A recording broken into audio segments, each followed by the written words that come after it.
Bonjour et bienvenue dans ce nouveau tuto. Aujourd'hui, nous allons nous intéresser aux 3 indicateurs essentiels dans l'univers de la maintenance industrielle, qui sont le MTBF, le MDT et le MTTR.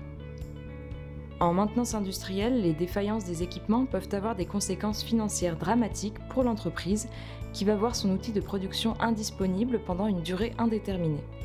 C'est pourquoi il est essentiel de disposer d'indicateurs précis qui vont aider à maximiser le taux de bon fonctionnement des équipements. Pour illustrer tout ça, nous allons nous rendre dans la page équipement du logiciel et filtrer la catégorie convoyeur.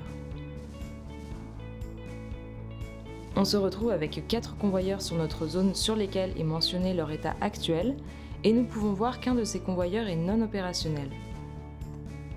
Pour changer l'état d'un équipement, il suffit de se rendre sur sa fiche descriptive et de cliquer sur « Changer l'état ». Ce changement sera pris en compte en temps réel. Il est également possible d'ajouter une indisponibilité si celle-ci n'a pas été signalée.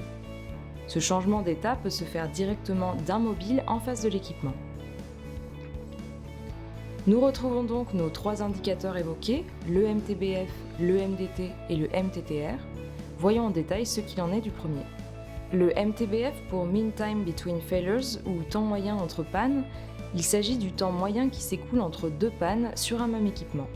Il se calcule en divisant le temps d'utilisation opérationnelle par le nombre de défaillances sur la période.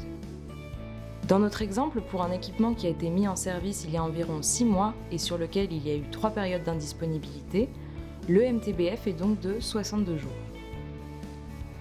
Le deuxième indicateur, le MDT pour Mean Downtime ou durée moyenne des défaillances, il s'agit du temps moyen qui s'écoule depuis le déclenchement de la panne jusqu'à ce que l'équipement retrouve son état de fonctionnement normal. Il démarre donc à la reconnaissance de la panne et s'arrête à la remise en service. Il comprend le déplacement du technicien, l'établissement du diagnostic et la réparation en elle-même. Dans notre exemple, nous voyons que nous avons eu 3 interruptions, une de 1h17, 2h12 et une autre de 2h27. Le MDT ici nous donne le temps moyen de ces interruptions. Le troisième indicateur, le MTTR pour Mean Time to Repair ou temps moyen de réparation, il s'agit du temps exact de réparation. Il est calculé de l'arrivée du technicien devant l'équipement jusqu'à la remise en service. Ce temps est inclus dans le MDT. La comparaison de ces 2 indicateurs va nous donner des informations sur la réactivité de l'équipe de maintenance. Plus l'écart est petit entre ces 2 indicateurs et plus la réactivité de l'équipe est importante. Et bien sûr, plus la valeur du MTTR est courte et plus l'équipe de maintenance aura été efficace dans la réparation. Human permet donc le suivi de ces 3 indicateurs et bien évidemment leur amélioration au travers d'une gestion simplifiée des plans de maintenance préventifs permettant de réduire la survenue des pannes. Et lorsqu'une défaillance survient néanmoins, en apportant au technicien directement sur son téléphone ou sa tablette toutes les informations nécessaires à l'efficacité de l'intervention, telles que l'historique des événements, les notices, les bonnes références de pièces détachées, etc.